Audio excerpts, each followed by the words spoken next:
Now, in this lecture, let's talk about cognitive development. Now, before we go on, let's define what is cognition. Well, the psychological meaning of cognition is really about thinking, and this includes perception and learning, problem solving, judgment, and memory.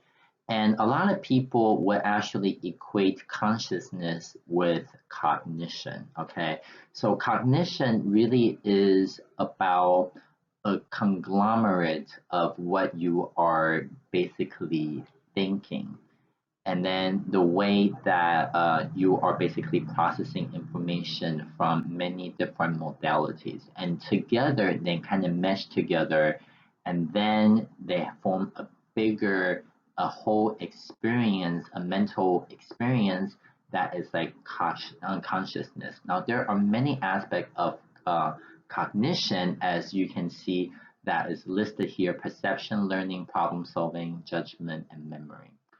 And we're going to go through quite a bit of them today. Now, when we talk about theories about cognitive development, the founding father that really started with all of that is the Swiss psychologist Jean Piaget. Okay, and he was really a wonderful theorist and really wonderful scientist, in the sense that he was really able to watch how children grow up and behave, and then really made great inferences to what these people are, how these children must be developing. And then he, after talked to a lot of people and throughout a lot of research, was able to come up with a really wonderful and systematic stages of development that we're going to talk about later. And then this is just something that really was very prominent and really pushed the education. And also Piaget was very big on education. Okay, he served as the chief of educational bureau in Switzerland for many years, and then he has his own educational programs. And so there is just really a wonderful man who really devoted his life to understand how children develop.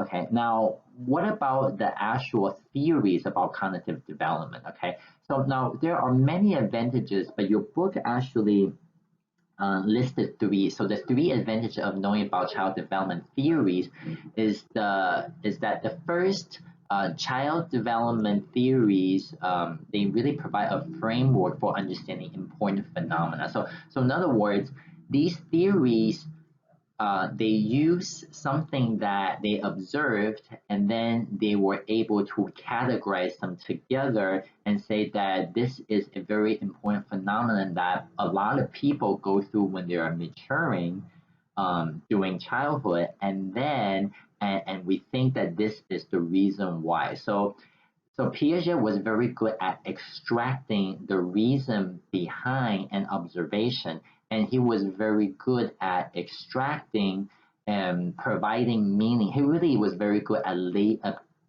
giving good labels to whatever he is observing in a child. And then also from a lot of other sources, such as parents, his own observations, and then also a lot of research.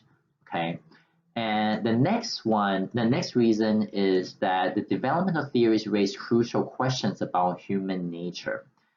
Okay, and the third reason is that development theories lead to a better understanding of children. Okay, so this last one, I want to say slightly a little bit more about. So the theory, they really stimulate new research that can support the theory's claims, or it can dispute them, or it kind of required to refine the theories. And this really actually provide our understanding of children. So one of the things I want to bring out is that, and the way that you see that Piaget really approached it, is that he would make an observation. He would say that, I wonder if this theory is true. Okay, if it's true, then I hypothesize that under these circumstances, this is what's going to happen to the child or the children, and then let me test it out. So he was really an avid scientist.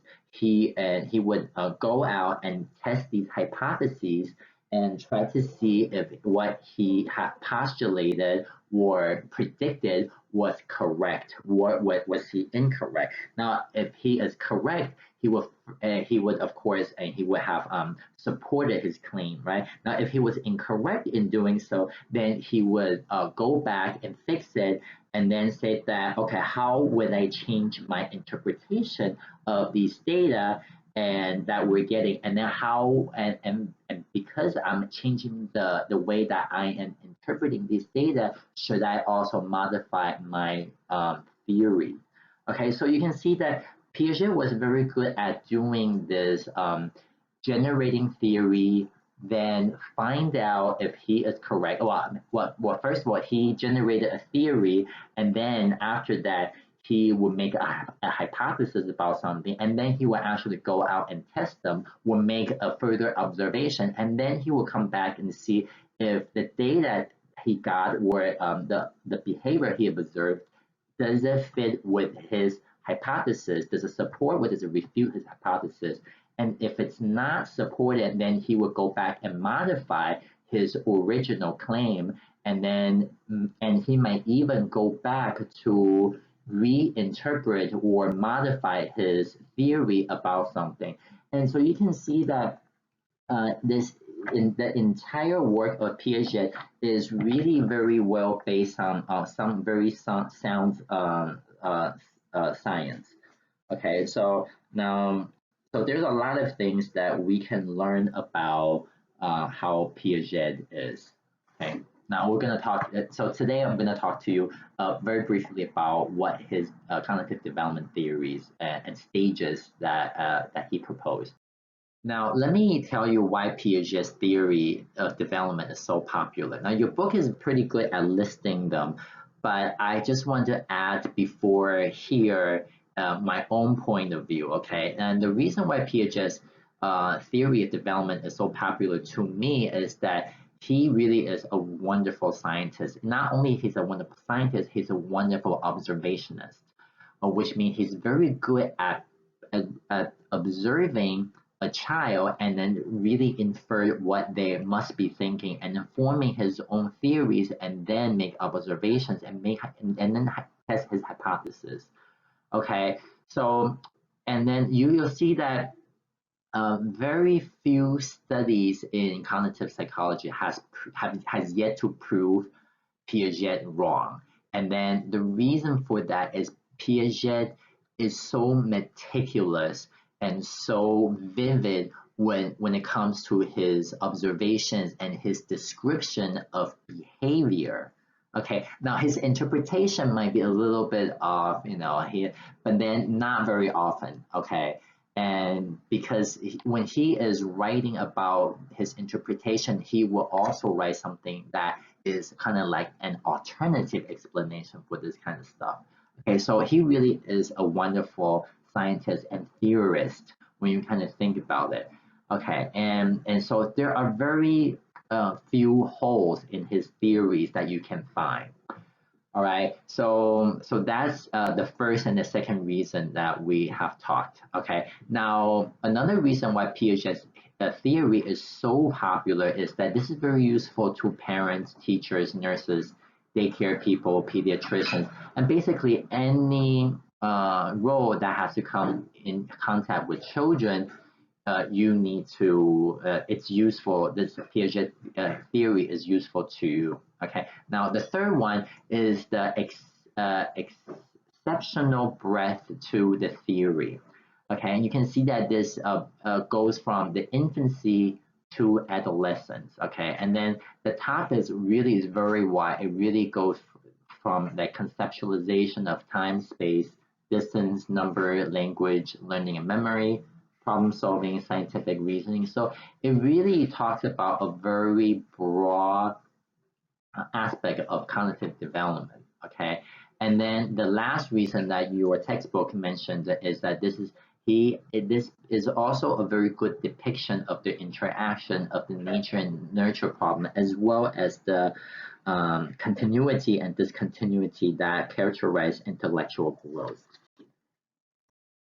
Now, let me talk to you briefly about the Piaget's theories and what his central developmental issues are.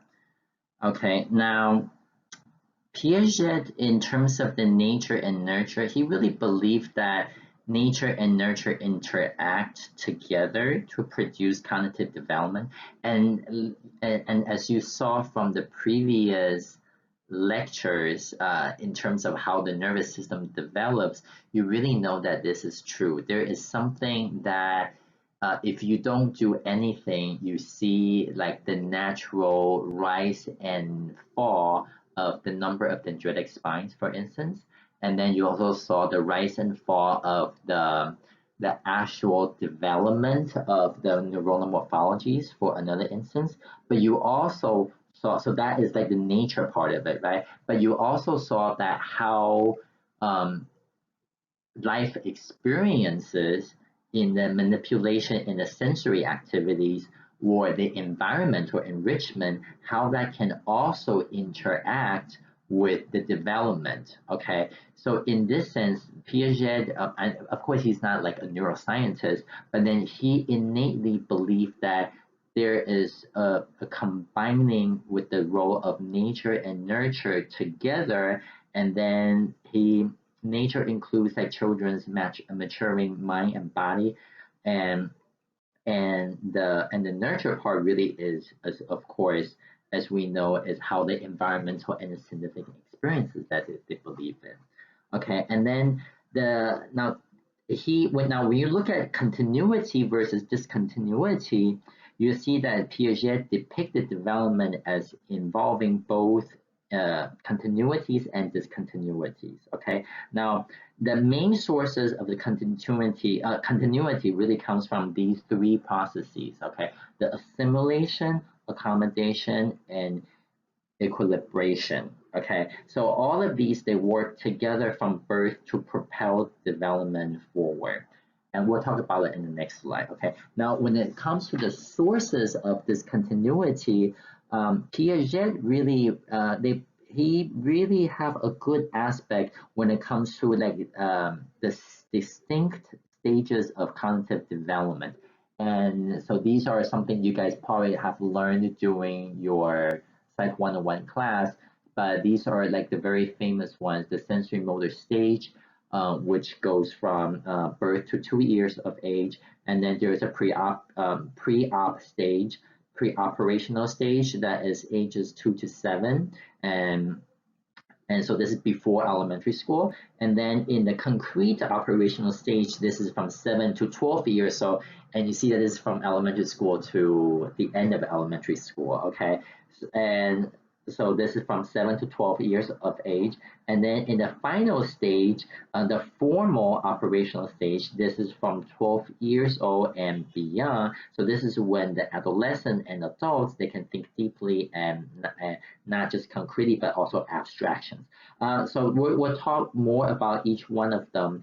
And you can see that there is a certain reason that why he kind of took them in this age. And when you kind of think about them, this is very interesting because the sensory motor stage from birth to 2 years of age, this is where like most people would most infants would spend at home with the mother, right? And then from ages 2 to 7 years of age, this is like from preschool to kindergarten years. All right, and then from the country operational stage, 7 to 12 years, so this is the elementary school years. And then after that, the formal operational stage from 12 years and young, this is from junior high and on, right? So you can see that I said before, Piaget is an educationalist, right? So he was also very good at, and very, I would say somewhat conveniently group these together based on the school systems. Very interesting. Now, there are sources about continuity that Piaget really described them pretty well. And so the main sources for continuity are these three processes: the assimilation, accommodation, and equilibration. Okay. And so assimilation is the process by which people incorporate incoming information into concept they already understand. So basically, it's about like you taking something very similar to what you already know and you trying to fit that piece of information into your head by kind of meshing with what you already know. Okay, so that's the process called assimilation. Now, accommodation is when people try to improve their current understanding in response to new experiences. So in other words, that you can see that accommodation is more kind of like your mind making new space for this new experience or learning new memories of due to a new experience. So accommodation, I would kind of think of it as a new spine growing in this sense. Okay, accommodation, you can see that there are a lot of learning that is involved. Okay, now equilibration really is about the process by this is the balance between assimilation and accommodation to create stable understanding. And you see that equilibration really includes three phases. So the first people, they're satisfied with their understanding of a particular phenomenon. And then, so Piaget labeled this as a state of equilibrium because people do not see any discrepancies between their observations and their understanding of the phenomenon.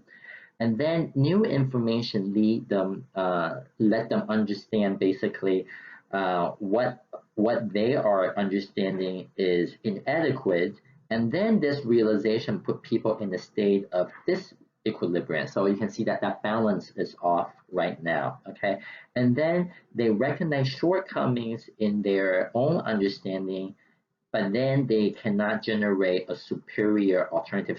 So basically, what they're trying to say is that people, when they are not understanding something, they get confused. And then there is kind of a more sophisticated understanding that eliminates the shortcoming of the old one. And this creates a more advanced stage of equilibrium. And then this kind of let them say that, oh, okay, we're kind of expanding your understanding of a certain aspect. So you can see that this equilibrium as well as the disequilibrium is really what is the driving force of what actually propels the further development. So this is why it's called the source of continuity. Okay, and you can see that because we as human beings, or any organisms really, when we go through this world, we are always coming with things that are new, and then we understand, we sometimes get confused with the new stuff, and then therefore we think that there is something that's insufficient inside us, and then because of that we actually need to improve our understanding, improve our understanding with the world, and that is what propels us. That's kind of what motivates us to further interact with the world, to further understand the world more uh, by really assimilate and accommodate what we thought is not enough understanding of the world that is inside us. So in other words, Piaget's idea is that we are always trying to gather data from the world. And when we feel like there is something in the world we're not getting, either because there is a rule that we're not getting, or if there is a source that is kind of in this discontinuity or some sort of a disbelief, a sense of disalignment. I think that's a better word, a disalignment from our current understanding. And then this is going to create both of the disequilibrium in terms of the assimilation as well as the accommodation. And this is how, and this is true throughout life, and this is why it's called the source of continuity. This happens when you are born, and this happens like basically before you die. Okay, so this is why he calls the source of continuity. So this three processes, the accommodation, assimilation, and equilibration.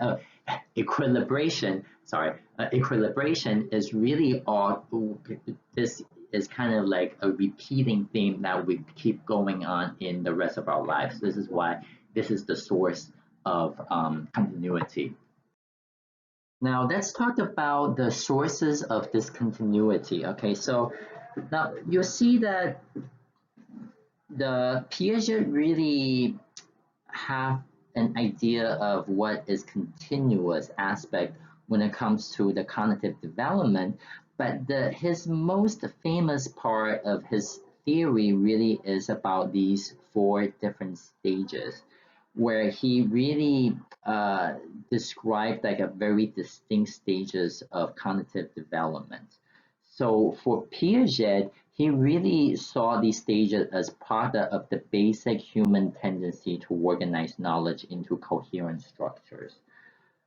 Okay, so now each stage really represents a very specific and very significant developmental stage, and you can see that.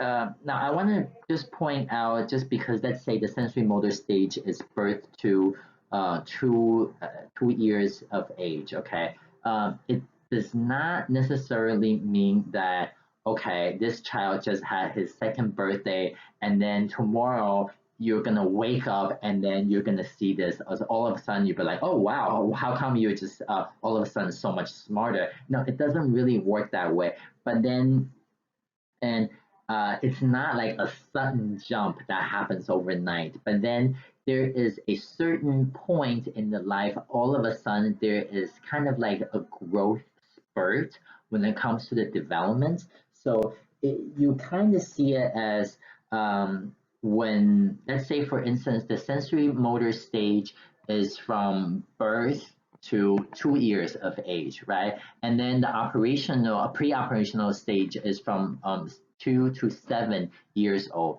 All right. Now, something I want to bring up is that you will see that from 0 to 2, you will see them as kind of one stage, but then all of a sudden, when you get to 2.5 years old, and then to a certain stage after that, you will see this kid is very different in terms of their capability to process stuff is much more there's a much more improvement to it. So the sensory motor stage, uh, it's you can see that the infants their intelligence really only expressed through their sensory and motor activities. Okay, so they can't really do anything else. Really, they're not really capable to think something that's very abstract. If you teach them arithmetic at this stage, they won't understand it. Okay, and as we have said before in the previous slides, and this is because their brain is still very well developing at that point. Okay, and you see that each one of these stages really correlate very well with like a certain amount of brain development as well. Okay, so during the sensory motor stage, as we said before, this is where this is where like all the dendrites are growing, right? And this is also where like the synaptogenesis are occurring. Synaptogenesis, all right, is occurring. And then now during that pre-operational stage, you see that there is some continuous synaptogenesis as well as increasing dendrite. But then at the end of this stage, you start to see some pruning of the dendrite. Now it depends on where in the cortex you're looking at, okay? But you see that, and at this point, but during the pre-operational stage, the prefrontal lobe is only starting to go through a synaptogenesis, as opposed to in the sensory cortices, you already start to see some pruning already. So you see that there is some disproportionate growth and pruning of the dendritic spines when it comes to these difference in sources when it comes to the different operational stages. Okay, now so I don't want to talk too much about the brain during this, but I just kind of want to offer you some ideas what we have learned before and how they pretty much correlate with Piaget's ideas when it comes to the development. Now let's talk about the first stage. So the first stage is sensory motor stage. During this initial phase of development, children, they really utilize and the abilities that they have that they were born with, such as looking, sucking, grasping, listening, or crawling, just kind of move around. And they use this to learn about the environment. Okay, and then so in other words, they really experience the world and gain knowledge through their senses and motor movements. Now, through trial and error, they really discover more about the world that around them. So Piaget really chose to call the stage the sensory motor stage because it is through the senses and the motor abilities that infants gain like a very basic understanding of the world around us. So you can see that there's a lot of not assimilation but like a accommodation, because right now they are really learning so much about the world. Okay, and then once they construct a map about the world, then you can see that this accommodation, assimilation, equilibration process start to go around. Okay, and then that is going to continue throughout life. So the ability for the infant that they're born with, like sight, all the five senses, combined with the physical capability that kind of continue to develop, such as touching, grasping, tasting, and this really allows the baby or the infant to interact and build awareness of who they are and what is surrounding them. Okay. Now, as children interact with their environment, they go through like a good amount of cognitive growth when in a very relatively short period of time. Because when you think about it, all of these are new to them, and so the sensory motor stage lasts them about from birth to approximately age 2.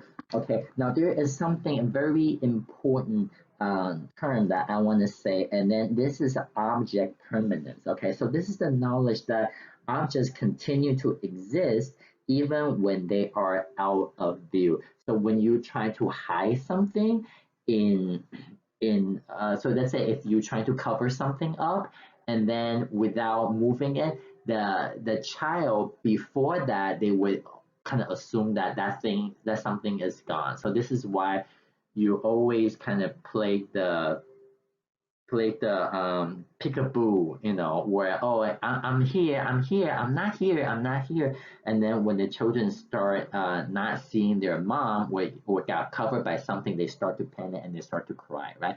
And that's because the infants at this age, they don't have object permanence yet, and so now object permanence really comes from at the end of the sensory motor stage. Okay, so basically you'll see that this is a very important stage in in anybody's life. Okay, because this is where they gather enough data to really construct the world around them. Okay, now let's talk about the pre-operational stage. Now, Piaget really viewed this period as kind of striking cognitive acquisition and also equally striking limitations. All right, and you'll see that one of the most important aspect is symbolic representation when it comes to the acquisition, and then the most notable weaknesses are the egocentrism and centration. Okay, So at this stage, they are really developing the symbolic representation. Okay, so that means that they can use the object, words, or thoughts to stand for another. So, and this is the result that directly comes from object permanence, of course. So you can see that object permanence is a prerequisite for symbolic representation.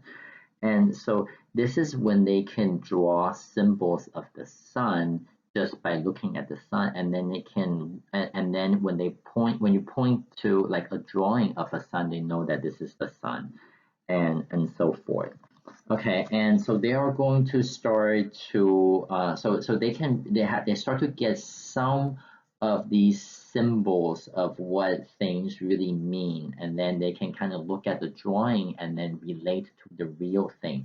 So this is what we know about the symbolic representation. So this is one of the major developments during the pre-operational stage.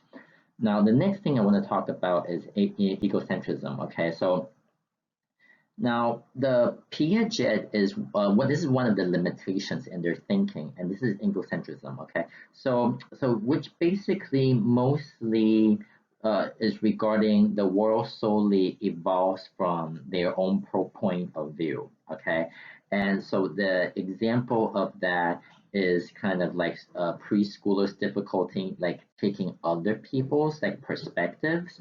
So this is the thing that is that we're seeing in the cartoon over here. Okay, so you can see the conversation between the two children. My dad is a policeman, and then this children said, "I have a real big dog," and then the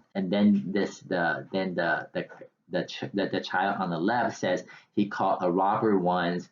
And then the child on the right says he licks my face all the time. So you can see that they're both talking about themselves. They're not really talking about the other person. They fail to see the other person's point of view. So this is something that is a major limitation when it comes to this pre-operational stage, and that is uh, the children's motives. They are basically centered around themselves. Okay. Now the next limitation, a major limitation when it comes to the preschoolers thinking, is centration. Okay, so that is focusing on a single perceptually striking feature of an object or event to the exclusion of the other relevant but less striking features. Okay, this has another name on that, and this is something called functional fixedness. So which means that when you look at something, you don't see it as, you only see it as the primary function of doing something, rather than using it as an alternative tool to achieve like another meaning. So for instance, if you ask a child what does the keyboard or the computer do, they would tell you that, oh, my dad uses it like a lot to watch videos and stuff like that.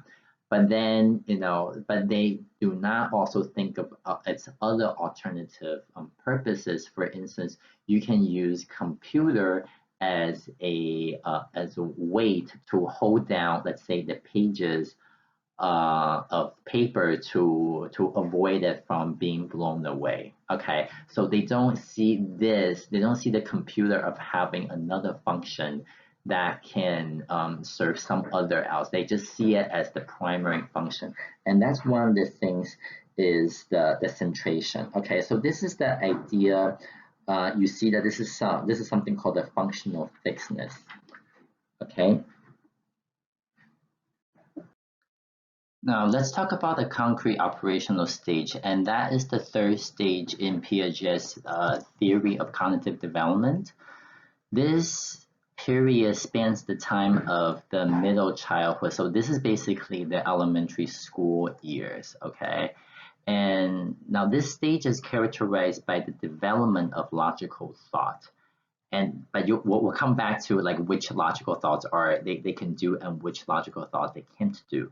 Okay, now thinking still tends to be more concrete, And children at this age, they become much more logical and sophisticated in their thinking during the stage of development. But now this is an important stage of itself. It's also like it's a very important transitional stage between earlier stages of development and the coming stage where kids learn to think in more abstractly and hypothetically. So, which means that at this stage they cannot think abstract and hypothetical thoughts yet. Okay, now Piaget determined that the children in the concrete operational stage were fairly good at the use of inductive logic. Okay, now inductive logic involves going from one specific experience to a general principle. So, for instance, it's like every time you are around a cat, you have like itchy eyes, a running nose, and a sore throat. You might then kind of start to reason that, oh, this is probably because you are allergic to cats. Okay, now on the other hand, children at this stage, they're not very good at using deductive logic. And so this involves using a general principle to determine the outcome of a specific event. So for instance, the children, they might learn that A equals B and B equals C, but they still have struggle to understand that A equals C. Okay, so their deductive logic is not very good yet. So they're not able to just learn something and then just to reflect it into like other aspects of their life.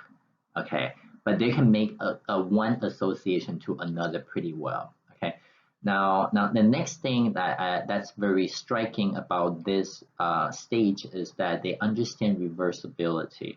So this is one of the most important development in this stage is to understand the reversibility. So this is basically aware that the actions can be reversed. Okay, for example, the example of this is being able to reverse the order of the relationship between mental categories. Okay, now on the other hand, children at this age, they have difficulty uh, really understanding like abstract thoughts, as we said before. They're not able to and the abstract thoughts as well as the hypothetical thoughts. This comes much later when it comes to the formal operational stage. Okay. Now let's talk about the last stage, and that is the formal operational stage. Okay, now this stage goes from 12 to and into adulthood, basically the rest of the life. Okay, and now at this point in development, thinking becomes much more sophisticated and advanced. Kids at this stage, well, and also later in adulthood, they can think about abstract and theoretical concepts, and they can use these logic to come up with creative solution to problems. So skills such as logical thought, deductive reasoning, and systematic planning also start to emerge in this stage. So, so one of the tasks that they use is conceptualizing balance. So this is one task that they ask the children of different ages to balance the scale by pretty much like putting the weight on the each end to balance the scale. And children need to be at 12 years old or older to really understand that both the heaviness and the distance from the center of the scale. Okay, younger children, they can do this okay, but then the concepts, they're really not that great yet.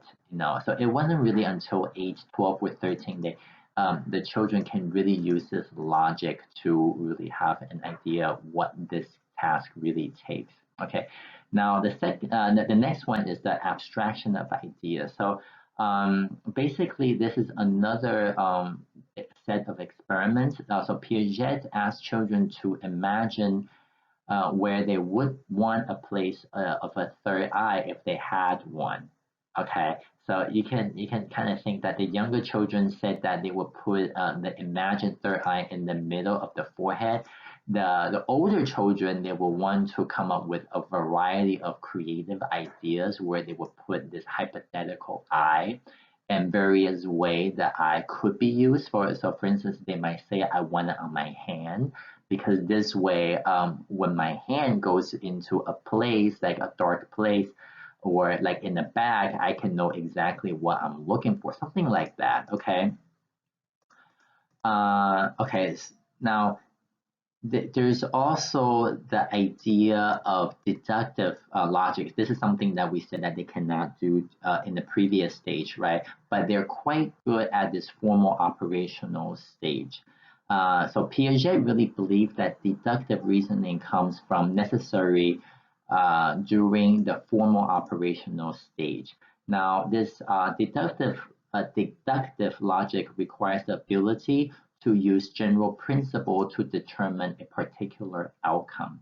So, which means that you need to have a good amount of science and mathematical background in order to come up with like hypothetical situation and concepts. Okay. The next one is abstract thoughts. Okay. So abstract thought is basically the ability to think about more abstract concepts. They really they're not very well developed in the previous stages, so they don't really come into the abstract thoughts uh, fully matured until they're in the formal operational stage. Even in the beginning of the formal operational stage, they're not that well yet, but starting from 13 or 14 years of age, about puberty, then you can see that they start to come up a little bit more. The problem solving also, the children in the earlier stage, they would use trial and error methods to solve problems. But during this formal operational stage, since they have much more prior experiences, and also they gain enough knowledge about the world and how things work, and essentially they kind of found out about the rules about the environment and how the world kind of works in the environment around them, they start to gain the ability to systematically solve a problem in a logical and a methodological way. And so the children at this point, the point more like gals and girls, right? Children at this formal operational stage, they are often able to plan quickly and organize approach to solve a problem. Okay, now the last one is the hypothetical deductive reasoning. So Piaget really believed what he refers to as the hypothetical deductive reasoning was essential at this stage of intellectual development. So at this point, teens become capable of how do I say this? They're capable thinking about the abstract and hypothetical ideas. So these are the things like what if type of situations. So this is something that we talk a lot about during our discussion. So I would often ask you, what if this kind of hypothetical scenarios, right? So this is something that but you see that in your earlier years, let's say in your middle school or your high school years, your professors or your teachers don't really ask you to engage in this kind of uh, hypothetical situations, right? And there's a reason for that, and that's because and then your ability to really extract these kind of what if situations is really not that well developed yet. So the hypothetical deductive reasoning really develops much later. And I know that the formal operational stage starts at 2, but then this hypothetical deductive reasoning really is one of the latest to develop. And then I have to kind of argue that because this process that we're talking about is a very prefrontal lobe process, okay? And as we said before, the prefrontal cortex really develops very late and continues to develop even when you reach adulthood. Even at your age right now in early 20s or late teens, you're still developing those skills. So so the hypothetical deductive reasoning does not even come like fully mature until right about your age right now. So this is when you start to have a little bit more um, mature thinking when it comes to the make believe scenarios. Okay. Now, if you start to say, "Oh, I was able to do that," well, yeah, at a very young age, well, then congratulations, your IQ must be pretty high compared to other people around your same age. Because when Piaget looked at a lot of children, this hypothetical deductive reasoning is one of the very last things to develop. Now, for the rest of the lecture, let me go through the cognitive development in general, and I'm going to show you some of the data in terms of what we really have a consensus on. All right, and I'm going to tell you over several areas when it comes to the cognition. Okay, so we're going to go through executive functioning first, and then we'll talk about problem solving ability, and then processing speed, and the last thing we'll talk about memory. And specifically, we'll talk about working memory. Okay, now we've said this before that your brain continues to mature even in your 20s, particularly in the prefrontal lobe, right? And the prefrontal lobe, as you can see, is really this area that I'm circling. Okay. Now you're probably thinking that what is the difference between frontal lobe and prefrontal cortex? And all right, so frontal lobe is basically everything that you are seeing from this primary motor cortex to everything that you see like that is in the yellow. Okay, now the prefrontal cortex really is pretty much all the yellow part. Okay, so is the prefrontal cortex is basically everything minus that primary motor cortex. You don't have to know this for your exam. I'm just kind of showing you this is the case, okay? Now let's talk about what is executive functioning, okay? So executive functioning really is the control of cognition. And you'll see that the prefrontal cortex really is a very important role in this cognitive control. And now there are like a lot of types that really are involved in executive functioning. So there are many different components. So there is like the planning aspect. So we'll go through the list. Okay, I think this is a very simplified version, but this gets the job done pretty well. Okay, so the first thing is to organize, prioritize, and activate work. Okay, so like your organizational skills and how you think, what is the most important thing, what should be done first, what should be done second, what is important and what is urgent. All of that stuff is that's part of the executive functioning. Okay, and the next thing is the monitor and self-regulate actions. So this is what your book is basically talking about, inhibiting inadvisable actions. So which means that you need to regulate, you need to do a lot of like self-regulation of thoughts and stuff like that. So this is like an inhibition of that. And so this is also known as a cognitive control, okay? So a lot of times you know that, oh, this is the thing that I know that if I said it, I will regret it. So you learn to bite your tongue, for instance. That is definitely a part of executive function because you are actually thinking ahead that if you say something wrong, this will have some bad repercussion on your life, okay? Okay, the next thing is it utilizes working memory and short-term memory recall. Okay, now so the executive functioning definitely has a memory component to it, but you see that this working memory is really more about manipulating briefly what you have going on in your mind, what you have been recently presented with. Okay, so and we'll talk about working memory later. Okay, and the next aspect when it comes to the executive functioning is managing frustration, and modulate emotions. So you can see that this is also a very important part, that you do something that you know will be the best for you despite the fact that you hate it. Okay. And or you kind of modulate your emotion, you don't let it really show it, if you know that this can be detrimental for you. So this really takes a very high order of self-control.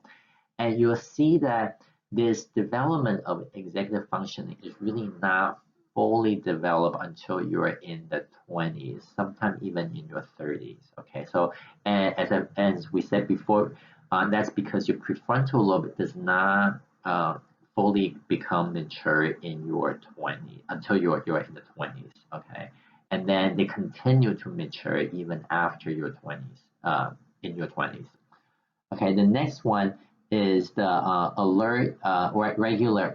regulate alertness, sustain effort, and speed. Okay, so that's pretty self-explanatory. And then the very last one is this is the attention component to it. So if the ability to focus, sustain, and ability to shift task attention. So you have often heard about multitasking, right?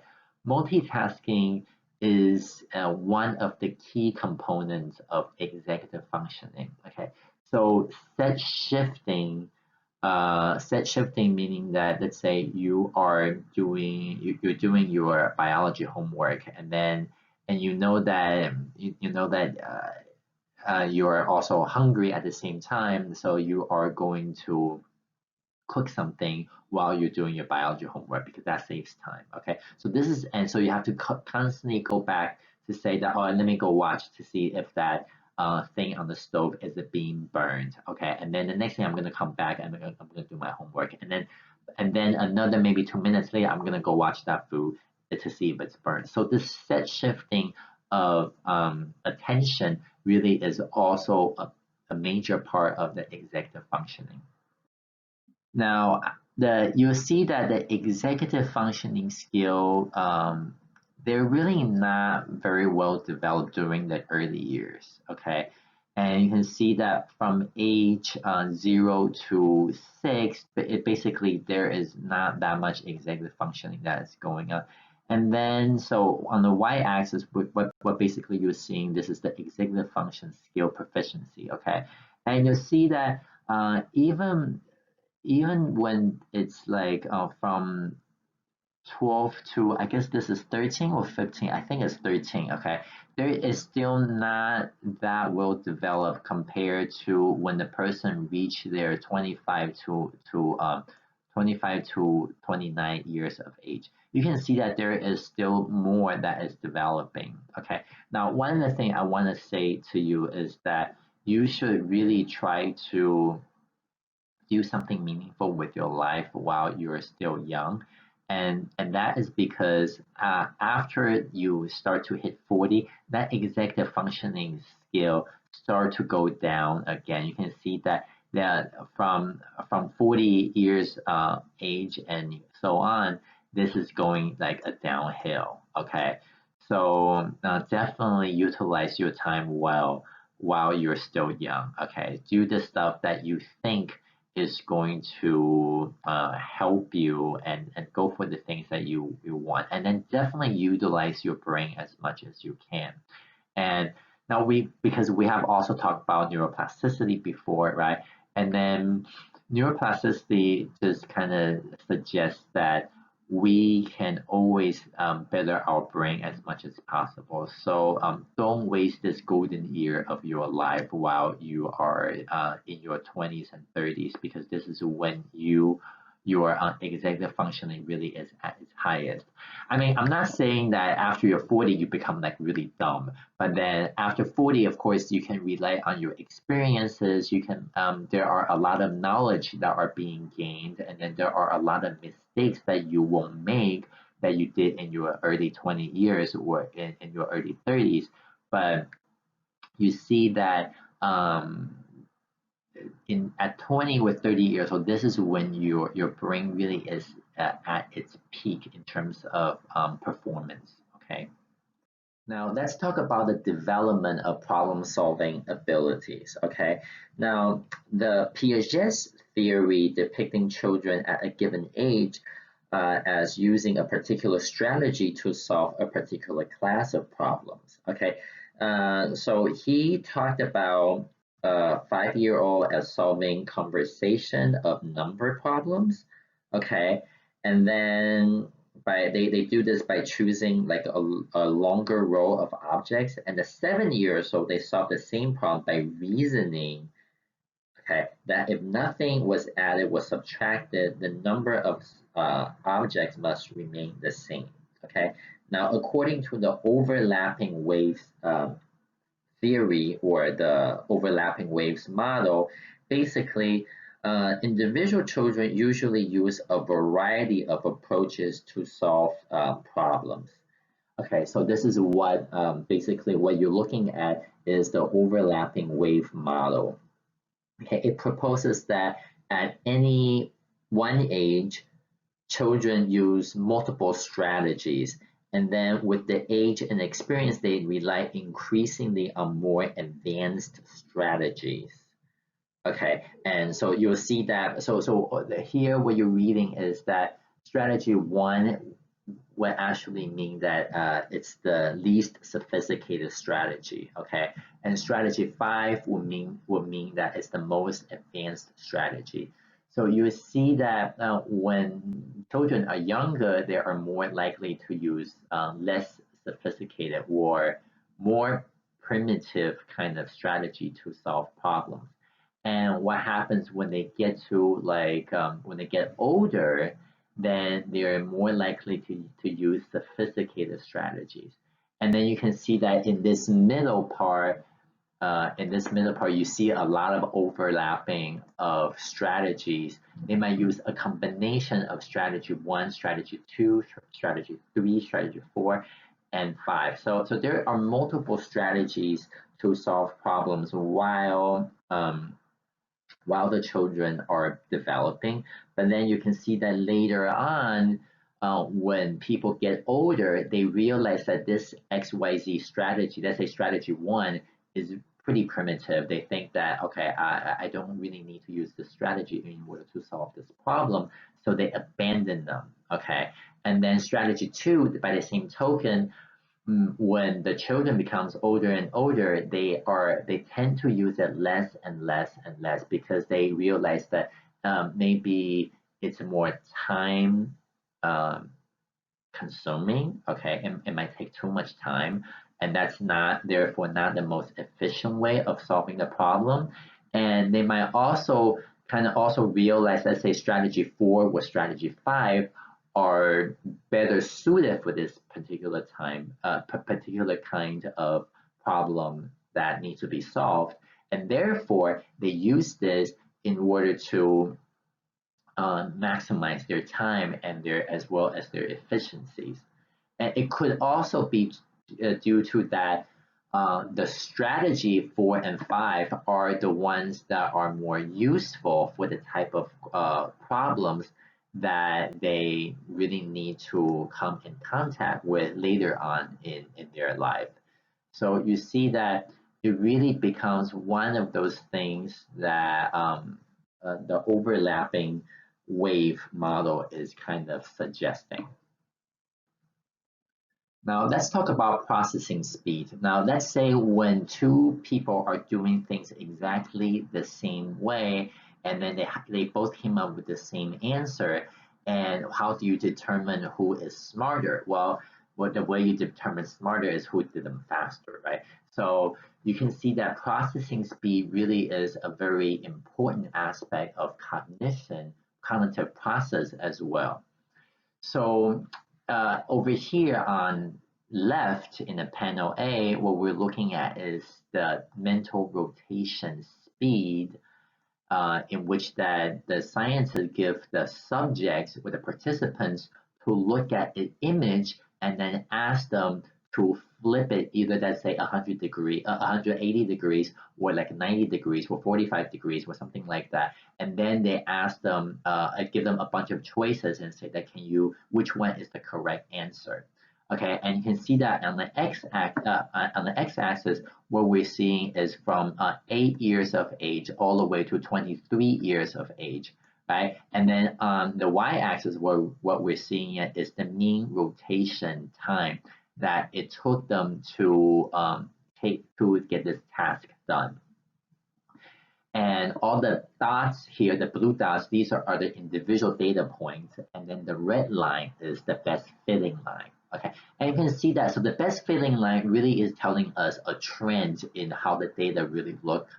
And you can see that what the data are really showing is that at 8 years of age, their processing time is still not that great, which means that it took a lot longer for them to do exactly the same task in mental rotation, and then let's say a 23 or a 22-year-old guy. Okay, so you can see that over the years, when the children are developing, their processing speed is enhanced, which means that it takes them less amount of time in terms of the reaction time to get exactly the same task being done. Okay, and we see basically the same thing in mental addition. Okay, so mental addition is they have them do math in their head and then how quickly they can do them. Okay, and so you can see that at 8 years of age they don't do it very well, and and the general trend is that there is a significant decreased amount of reaction time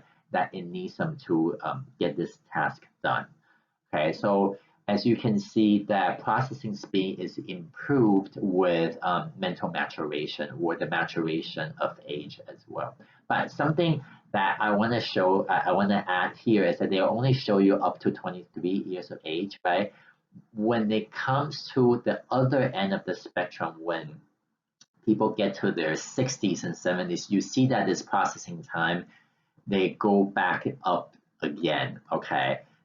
Which means that the older someone is, the more speed it takes them to get something done, okay? And then you're probably thinking that, well, that makes sense. Yeah, my grandma takes a long time to get something done, where it takes them forever to read newspaper and stuff like that. And that is why, okay? So you can see that the processing speed really follows it really follows a U shape. Sorry, not inverted U, just U. Okay, it follows a U shape in which that it's slow when they're young, quick when they're like in the 20s and the 30s, and then slow again in the 60s and 70s and 80s. Okay. Now, the last thing I want to go over is working memory. Okay, so working memory development. Now, I'm only going to talk about working memory because this is really part of the executive function. Okay, now long-term memory. In general, long-term memory, it's more like an issue with like retrieval versus storage versus encoding. And now there are a lot of aspects about memory. If you're interested, and if like DKU actually offers a course like that, I am more than glad to teach them. But right now, I just don't think we have that plan yet. But later on, if it becomes available, I would love to teach them if it's something that I know that a lot of people are very interested in. But I'm just going to pick out this one aspect of memory development and it's because we really know a lot about working memory development. Okay. So what is working memory? Well, working memory is one aspect of memory in which that you can briefly hold the things that you have encoded in your brain and you can briefly manipulate them. And you're probably thinking that I still don't know what you mean. Okay, so I'll give you a demonstration of working memory.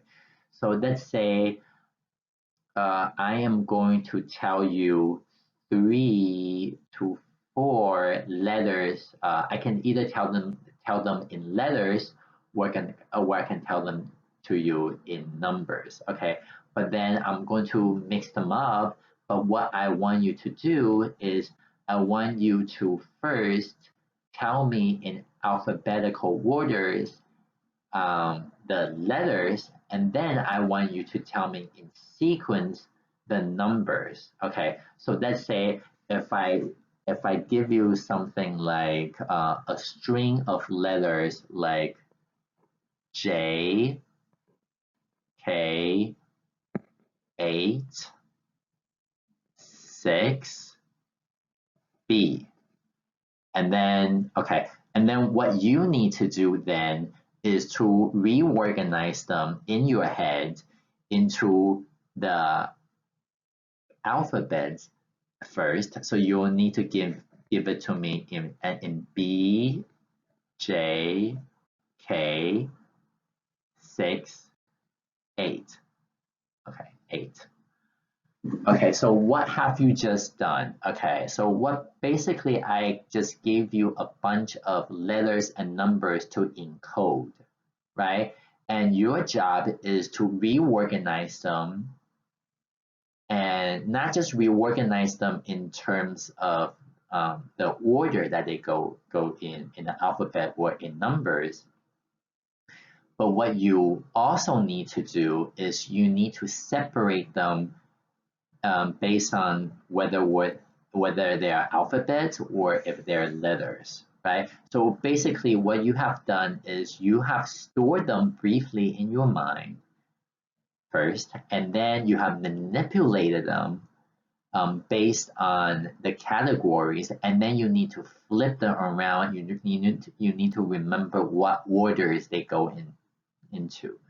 So you can see that this is the components of working memory. Now this is like the easiest demonstration of what working memory is, okay? And there are a lot of aspects when it comes to the working memory that we can also go through.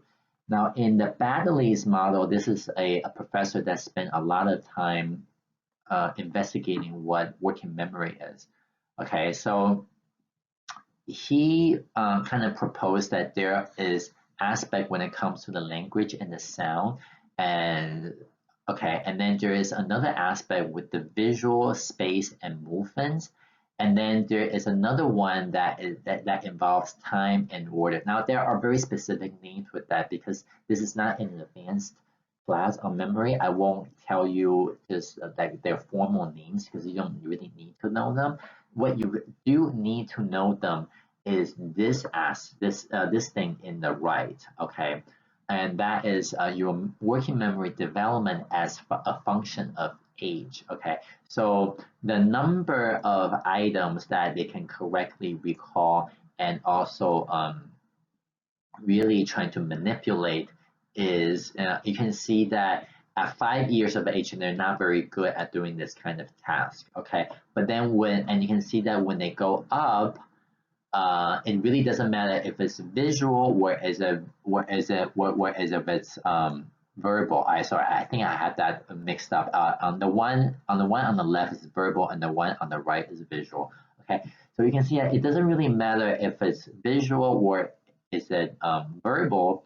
They both go up kind of like a linear fashion, right? And then they peak around 16 years of age, and then is maintained somewhere around when it's like 40 years of age, sometime between 35 and 40 years of age, right?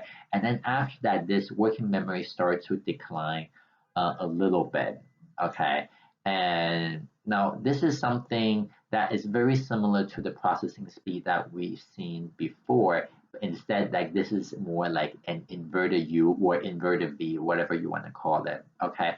So you see that this is the idea of this cognition that a lot of the cognitive abilities, the way that it works is that they're pretty good in the middle part of the lifespan, but they're I won't say especially bad, but they're just not as good when the animal is younger, when the human is younger, or we're older. Okay, so you can see that the the progression as well as the regression of the cognitive development really kind of follows either a U shape or an inverted U shape. Let's say if your x-axis is age. Okay. Okay, the last thing I want to talk about is the individual differences in cognitive development. Now, there are many factors that can contribute to differences in intelligence quotient. Okay, intelligence quotient, you know it better as IQ, is really a way to measure how smart a person is, to put it in layman's terms. Okay, now these are a series of standardized tests that basically compare where you stand compared to your peers, okay, the people who are in your same age. And then, so if you, and then let's say if you are one standard deviation away from the mean, then you are, your score is 15 scores higher than like 100. So let's say if you have an IQ of 130, that means that you're two standard deviations away from the mean, which puts you around like 95 percentile compared to the rest of the population. Now, if your IQ is 145, that means you're three standard deviation away from the mean, and that actually means that you're about 99.5% smarter compared to the rest of the population who are in your same age groups. Okay, now the factors that can really contribute to differences in IQ are, I list them over here. So genetics. So smarter parents tend to give birth to smarter kids and vice versa. And there is just no way to kind of get away with it. Okay, now of course genetics is not always that case, because smarter parents, they might also have genetic defects, and then they could give birth to, let's say, I don't want to use the word mental retardation kids, but then can also give birth to kids that have a genetic defect that really affects their cognitive development and or their IQ. Okay, so this is something that you should also kind of pay attention to. Okay, so that's the first factor. The second factor is the academic enrichment thus far. Okay, academic enrichment, you kind of think about environmental enrichment. This is just enrichment focusing on academia. Now, if the kids really get exposed to some sort of elite education early on, while the plasticity is the highest, this is very good in terms of the cognitive development. Now you remember the musician's brain example, right? So the musician's brains are much more active. They have much more processing capacity when it comes to non-musicians. And this is because they receive a lot of musical enrichment. So the same thing applies to academic enrichment when they are in a very young age. Okay, so this is why cram school is very popular, and then just also elite education is very important. Okay, and of course, when you push too hard, then the issue really becomes that you might be introducing juvenile stress, and that is actually counterproductive when it comes to the cognitive development. Okay, and also not just cognitive development, but also emotional development. That is also very bad. Okay. Okay. Now the next factor can really contribute that is nutrition. So nutrition during growing up is definitely very important, because there are key nutrients that a child really needs in order for them to have the maximum capacity when it comes to synaptogenesis as well as synaptic pruning, and which are both signs of cognitive development and neuronal maturations, right? So the nutrition, and on top of that, there are several key nutrients. So for instance, copper or vitamin B6 or zinc, these are all very key nutrients for proper neuronal functioning, and especially when it comes to the neurotransmitter production as well as release. And so nutrition really plays a very important role in influencing the cognitive developments. And now, temporarily lacking a nutrient, it does not it does not do too much harm, but a chronic lacking of a nutrient can be very, very detrimental to the actual cognitive development of a child that is growing up. Okay, now the last one, now of course there are many more factors that I haven't said here, but these four are the most notable factors that really contribute to differences in IQ. All right, so the fourth one is the group differences. So group differences, if you're thinking that, what do you mean, the group differences? So I'll give you an example. Now remember we talked about mental rotation in several slides back. Well, mental rotation abilities are different between male versus females. Boys tend to do slightly better than girls. Okay, and I mean, there's nothing for me to say. Just like there are just certain tasks that boys are slightly better, and there are certain tasks that girls are better. So, for instance, verbal tasks, girls are slightly better than boys. Okay, so there are group differences also when it comes to the differences in IQ. And IQ, when you kind when you kind of think about it, they really come from many aspects of well, they come from very many aspects, and then I'll talk about it in the next slide. So how do they come up with an IQ score? Okay, so you see that the IQ score, they really have two major aspects. So this is an example from the Wechsler scale for intelligence, WAIS. Okay, so you can see that you have a full scale IQ, but within that, you have the verbal IQ and you have the performance IQ. Okay, so the performance IQ can be further subdivided into perceptual organization, and then it can be also with processing speed. Okay, and then within the verbal IQ, you can have the verbal comprehension and working memory index.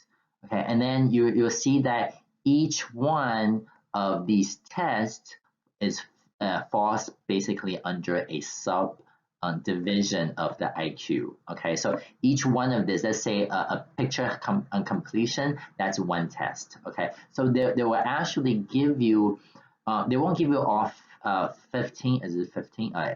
Something like that. 7 plus also 12. So they won't give you all 12 tests over here to get your full IQ. But then they will actually test you like a few of the selections to really have a good idea what is your verbal comprehension, for instance, and what is your working memory, for instance, what is your perceptual organization. And now, I have said that, let's say, girls are slightly better in when it comes to the verbal comprehension index, right? Because the girls are, in general, I'm not saying not all girls are better than all boys, okay? But just that girls, in general, they are slightly better in doing the verbal comprehension index. But then boys are slightly better when it comes to the perceptual organization index. Now, this is just the basic group differences that is in that. So basically, what I'm trying to say is that when you kind of look at all of these indices together, and then you come up with a full scale IQ all the way on the top, it becomes a wash. It balances out the individual differences because each person will have their own strength and their own weaknesses. Okay, and this becomes very important when it comes to the IQ. Okay. Now let's wrap up for tomorrow's discussion. Okay, so for tomorrow's discussion, I want to talk about the role of the cram school, and the cram school really is about academic enrichment, as we said in here, right? So I want to see, so we're only going to have one discussion tomorrow, but I do one group presentation tomorrow, I mean. So, but I really want you guys to have a good idea what do you want to talk about, and what do you think is an adequate thing to kind of discuss when it comes to cram school, and as a right to push hard, and when is pushing too hard, And I think that's going to be the most central idea when it comes to tomorrow's discussion. All right, so I'll see you guys tomorrow.